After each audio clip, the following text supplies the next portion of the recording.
High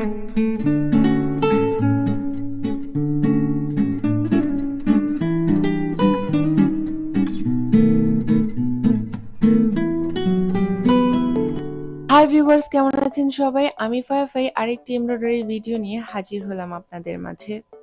চলুন এমব্রয়ডারিটা শুরু করা যাক। আপনারা কি ভাবছেন, এটা কি এমব্রয়ডারি করছি আমি? আমার চিন্তায় কিছু লতা পাতা এলো, তাই ভাবলাম এটাই এমব্রয়ডারি করি আজকে।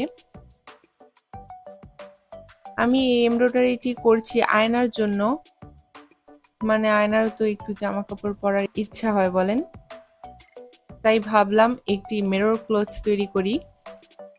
আপনাদের মাঝে কিছু না কিছু এমব্রয়ডারি নিয়ে হাজির হতেই হয় আমার, তাই অনেক ভেবে আয়নার জন্য এমব্রয়ডারি ডিজাইন নিয়ে এসেছি আজ।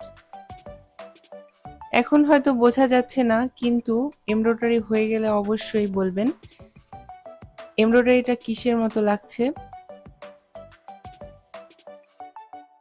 এখানেও আমি স্টিম স্টিচ ব্যবহার করেছি, কারণ আমার মনে হলো এই সেলাইটা ব্যবহার করলে এমব্রয়ডারিটা তাড়াতাড়ি সম্পূর্ণ হবে।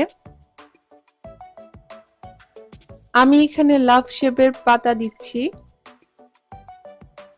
যদিও স্টিম স্টিচ খুব তাড়াতাড়ি শেষ হয়, কিন্তু ভরাট করতে কিছুটা সময় লাগে।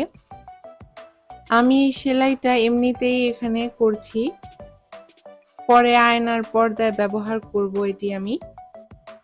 আমি এখানে পাতাটিকে সম্পূর্ণ সবুজ করব না, মাঝখানের অংশটা হলুদ দেব। এখন আমি পর্দা তৈরি করব না, তাই এখানে আপনাদের আমি এমব্রয়ডারি করে দেখালাম। যখন পর্দা তৈরি করব তখন অবশ্যই আপনাদের দেখাবো।